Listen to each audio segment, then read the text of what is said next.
말씀 보고 있는데, 요 며칠간 이 병상에서 드리는 기도에 대한 것들이 많이 나오고 있어요. 오늘도 다윗이 병상에서 드리는 기도라는 아마 제목을 갖고 있을 것 같은데,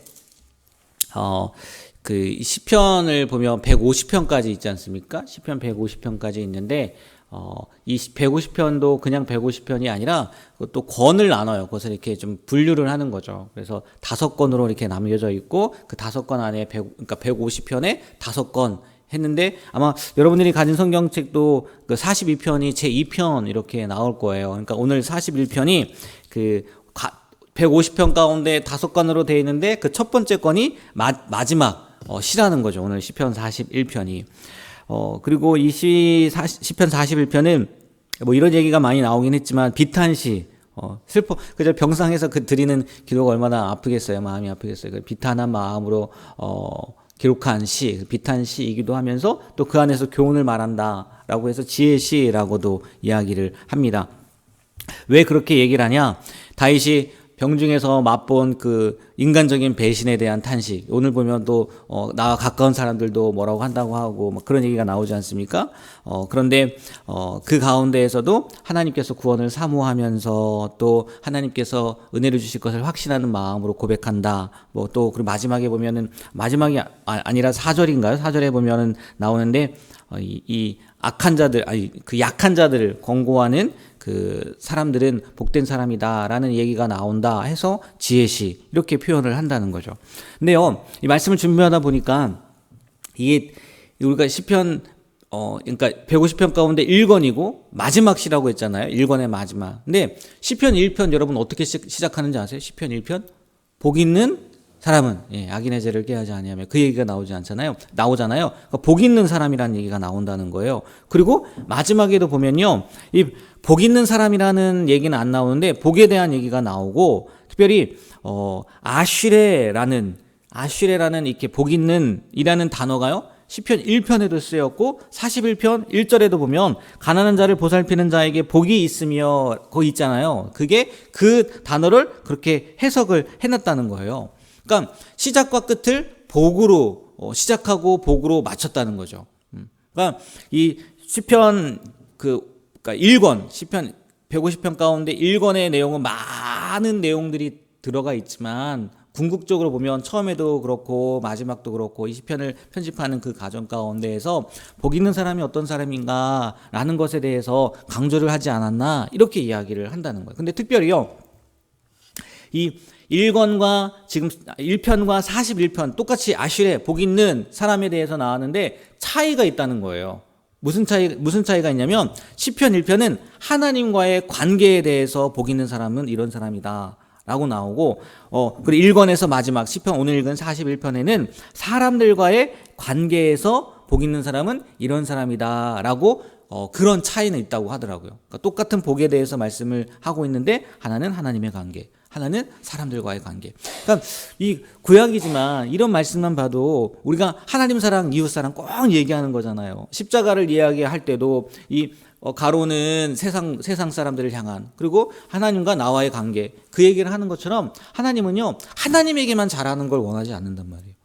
그 사랑을 받아서 그 사랑을 가지고 이웃에게도 전하기를 원한다는 거죠. 마찬가지로 복 있는 사람은 하나님과의 관계에만 잘하는 게 아니라 세상 사람들과의 관계에서도 잘하는 사람이 복 있는 사람이다, 이렇게 우리가 생각을 해도 될 것 같아요. 물론 그런 의도를 갖고 썼는지 안 썼는지는 잘 모르겠어요. 근데 학자들이 얘기하기는 1편도 그렇고 41편도 그렇고 또 1권의 시작과 마무리를 이렇게 하는 이유가 그런 가운데 있지 않을까라고 이렇게 이야기를 한다는 거죠. 그러면 본론으로 들어가서 오늘 말씀을 통해서 2가지 정도 보려고 하는데, 4절 말씀을 한번 읽어볼게요. 4절 말씀, 우리 다 같이 4절 말씀 다시 한번 읽어보도록 하겠습니다. 내가 말하기를 내가 주께 범죄하였사오니 나를 고치소서 하였나이다. 아멘. 지금 다윗이요, 자기의 그 기도의 내용을 말하고 있는 거예요. 다윗이 지금 어려움을 겪고 있단 말이에요. 지금 재앙, 슬픔, 아픔, 질병, 이런 고통을 겪고 있는데, 그 원인이 뭐라고 지금 표현하고 있습니까? 범죄. 죄를 지었다는 거예요. 물론 자세하게 그 죄까지 나와 있지는 않지만 왕임에도 불구하고 내가 이렇게 징계받는 것은 나의 범죄로 말미암아 징계를 받는 겁니다 라고 고백을 하고 있다는 거예요. 다시 말해서요, 솔직하게 지금 나의 상황에 대해서 하나님 앞에 아뢰고 있다는 거죠. 하나님, 내가 범죄로 말미암아 하나님 앞에 이런 징계를 받는데 뭐 그 뒤에 내용은 용서해 달라는 거 아니겠습니까? 치료해 달라는 거 아니겠습니까? 우리도요, 이렇게 하나님 앞에 기도할 때 뭐 우리는 뭐 다윗과 같은 뭐 왕도 아니고 뭐 특출나지도 않아서 우리도 자세하게 우리의 마음을 다 이야기할 줄 믿지만, 그럼에도 불구하고 다시 한번 이 시간 우리 성도님들에게 저를 비롯해서 우리 성도님들에게 말씀드리고 싶은 건 뭐냐면, 하나님 앞에는요 감출 필요가 없다는 거예요. 하나님 앞에는요 있는 그대로 솔직하게 우리의 모든 감정을요 토로해도 된다는 얘기죠. 아프면 아프다고 말씀드려도 되고요. 울고 싶으면 울고 싶다고 말씀드려도 되고요. 괴로우면요 얼굴을 찡그리고요 탄식의 표정을 가지고 하나님 앞에 나아가도 된다는 거예요. 속은 썩어 문드러지는데 웃으며 기도할 필요가 있겠습니까? 우리가 그럴 필요가 없잖아요. 우리가 부모와 자녀들과의 관계를 보더라도요, 자식들도 마찬가지고 부모님들도 마찬가지인 것 같아요. 어떤 부모님이 자식이 지금 아파 죽겠는데 아니에요, 괜찮아요, 견딜만해요, 이런 자식을 보면서 야, 너 잘하고 있다 할 부모가 어디 있겠으며, 바꿔 말해서 부모가 정말 아픈데도 아니야, 이 정도는 괜찮아, 견딜만해 하는 걸 보고 좋아할 만한 자식이 어디 있겠어요. 부모와 자식도 마찬가지인 이런데 하나님은 어떻게 계시냐는 거. 하나님은 또 우리의 모든 것을 다 아세요. 그런데 정말 속은 막 썩어 문드러지는데 겉으로 아닌 척 하면 하나님이요 얼마나 마음이 아프시겠어요. 우리가요 다윗도 왕이었음에도 불구하고 자신의 죄로 말미암아 하나님 앞에 솔직하게 고백했던 것처럼 이 시편 기록했기 때문에 이 정도였지, 만약에 하나님과 직접적인 대화를 한다고 했으면요 아마 그 속에 있는 것들요 다 이야기했을 거예요. 이 새벽에 우리도요 우리의 마음을요 하나님 앞에 다 토로하는 시간이 되었으면 좋겠어요. 우리가 그럴 수 있는 이유가 뭐냐면요, 우리가 하나님의 자녀이고, 그리고요 하나님이 우리를 얼마나 사랑하시는지 다 알다시피 누굴 보내주셨어요? 예수님을 보내주셨단 말이에요. 예수님의 자기 하나밖에 없는 아들의 핏값을 주고 산 우리 존재가 우리란 말이죠. 하나님이 못 받아들일 게 뭐가 있겠어요? 못 들으실 게 뭐가 있겠어요? 오늘 이 시간 우리의 마음을 있는 그대로 하나님 앞에 토로하는 이 시간뿐만이 아니죠.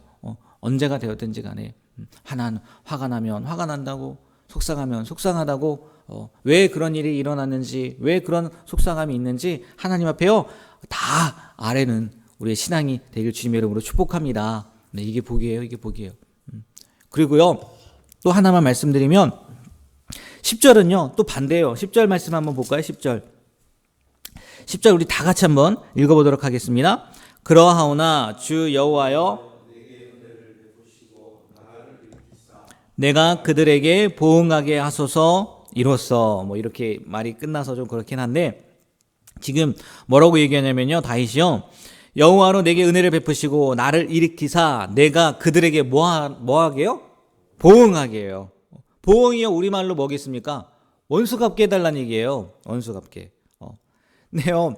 어제도 말씀드렸나요? 다윗이요 하나님의 마음에 합한 사람이잖아요.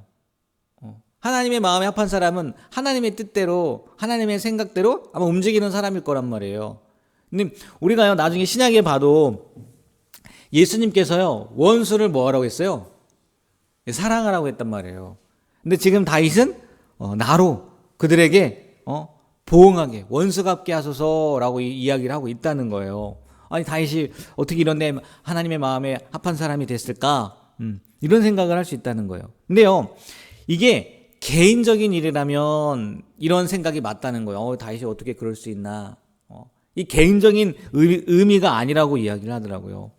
다윗이 말하는 보복은요 개인적인 차원이라기 하기보다는 왕으로서, 지금 왕이지 않습니까? 하나님께서 친히 기름 부어서 세웠단 말이에요. 근데 그 기름 부어 세운 왕을 지금 비난하고 있는 거예요. 그럼 바꿔 생각하면 그 왕을 세운 누구를 비난하는 게 될 수 있는 거예요? 하나님을 비난하는 게 될 수 있다는 거예요. 그래서 하나님을 대적하는 자들을 응징해서 보응해서 하나님의 공의를 세워달라라는 의도가, 그런 의미가 이 말씀 가운데 있다는 거예요. 근데요, 이 말씀을 드리고 싶은 것이 아니라 지금 원수 갚는 거 말씀드렸잖아요. 원수 갚는 거.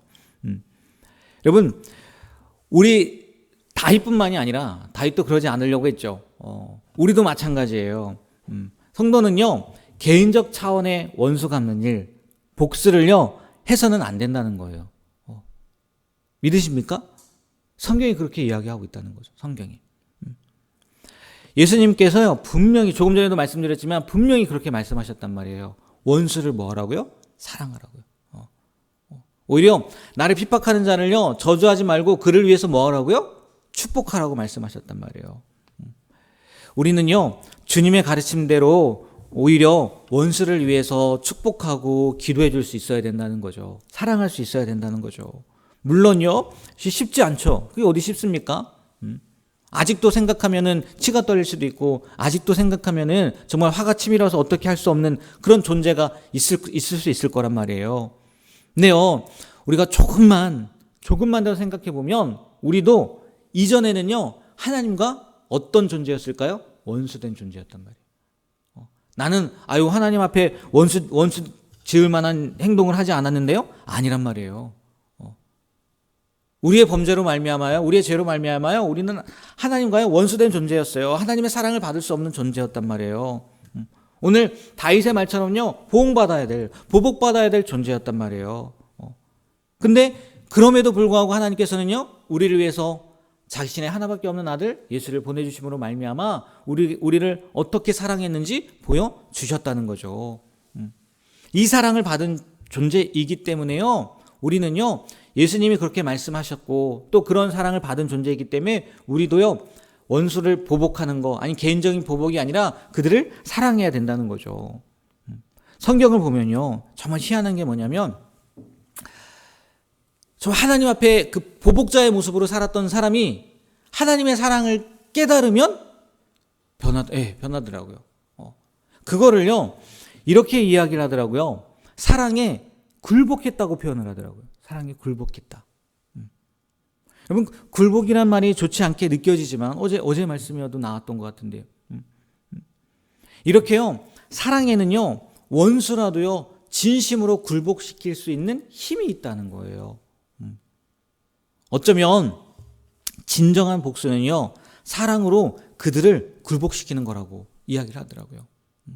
우리가 지금 다윗이 그런 의도로 얘기한 건 아닌데, 이 보응에 대한 말씀을 드리다가 여기까지 오게 되었는데, 우리도요 정말 다윗은 아니지만 우리의 삶 가운데에서 원수 갚을 일, 개인적으로 너무나 화가 나서 어떻게 할 수 없는 일들을 겪을 때 이 말씀을 생각함으로, 진짜 원수 갚는 거는 사랑으로 그들을 굴복시키는 게 진짜 원수를 갚는 거구나 라는 것을 기억하시고요. 쉽지 않겠지만 그러니까 하나님의 도움이 필요한 거죠. 그러니까 하나님의 은혜가 필요한 거죠. 그러니까 성령님의 능력이 필요한 거죠. 그 힘을 가지고요 우리가 원수까지도 사랑할 수 있는, 그래서 그 사랑으로 그 원수를 굴복시킬 수 있는 사랑의 보복자가 되었으면 좋겠어요. 우리의 삶 가운데에서 그런 사랑을 나타내고 보여주시게 되길 주님의 이름으로 부탁드립니다. 기도하겠습니다. 하나님, 오늘도 생명 주셔서 주님 앞에 나와 기도하게 하심에 감사드립니다. 오늘 말씀을 통해서 우리의 기도가 어떠해야 되는지, 또 우리를 힘들게 하고 우리를 아프게 하는 사람들에게 어떠한 모습으로 다가가야 되는지 깨닫게 하심에 감사드립니다. 가만히 생각하면 둘 다 너무나 쉽지 않습니다.